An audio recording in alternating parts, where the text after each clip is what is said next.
Hello students, let's see question number 3 of exercise 2.6. It is given find. So here we are to multiply these decimal numbers by 10, 100 or 1000. So let's see it. So here we are given 1 decimal 3 multiply 10.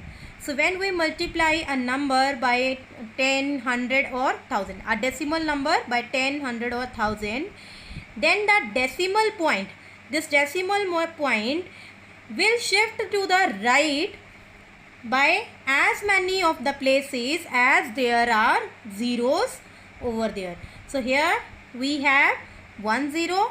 So decimal will be shifted to right side by one place. So here decimal will come after 3. 13 decimal. Because there is no digits given, so we can write it as only 13. Okay. So when we multiply a decimal number by 10, 100 or 1000 or many more zeros, then decimal point will shift to the right as many places as there are zeros, as there are number of zeros. So here 1 0, so decimal will shift after one place. Now here in second part also 1 0, so decimal will shift after one place. So it will be 36 and 8 decimal, or we can write it as 368. Okay. Now in third part, here also 1 0 is there. So we will shift the decimal after one place. So it will be 1537 decimal, or we can write it as 1537. Okay. Now see fourth part. Here we have 168 decimal 07 multiplied 10. 1 0 is there. So we will shift the decimal to the right after one place. So here it will come 168 0 decimal 7. So now decimal will be after 0. In fifth part, here we have 2 zeros. But after the decimal, only one digit is given. So we can write first it as 1 and 0. We can make two places after decimal. We can make here two digits after the decimal, multiply 100. Now decimal will shift after 0, or we can write it as 3110. Now let's see sixth part. 156 decimal 1 multiply 100. So here two zeros are there, but after decimal there is only one digit. So first we will write 1 0. Now we have two digits after the decimal. So we will shift the decimal now after two places. So here will come the decimal, or we can write it as only 15,610.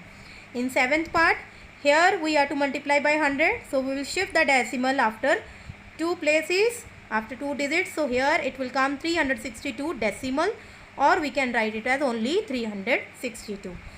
In eighth part, same as here, decimal will be shifted after two places. So we will get here 4307. In ninth part, 1 0 by 1 0 we have to multiply.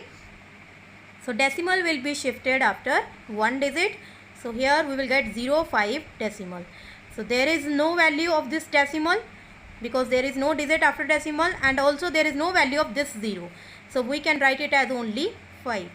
In 10th part also, decimal will be shifted after one place. So here it will come 0 0 decimal 8, or we can write it as 0 decimal 8. In 11th part, 0 decimal 9 multiply 100.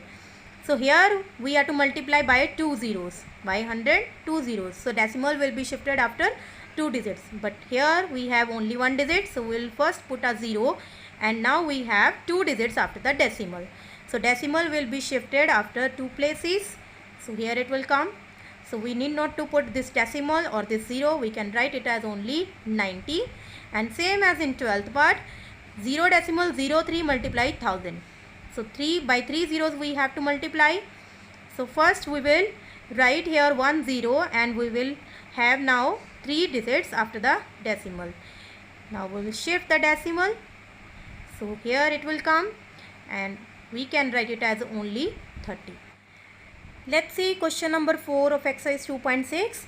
Here it is given a two-wheeler covers a distance of 55.3 km in 1 liters of petrol. How much distance will it cover in 10 liters of petrol? So here first we will write down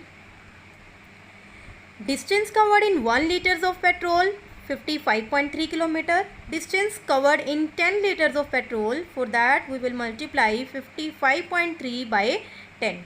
So it will be, here we have to multiply by 10, that means 10, so decimal will shift after one place. So here we will get 553 km. Therefore that two-wheeler covers distance in 10 liters of petrol equal to 553 km.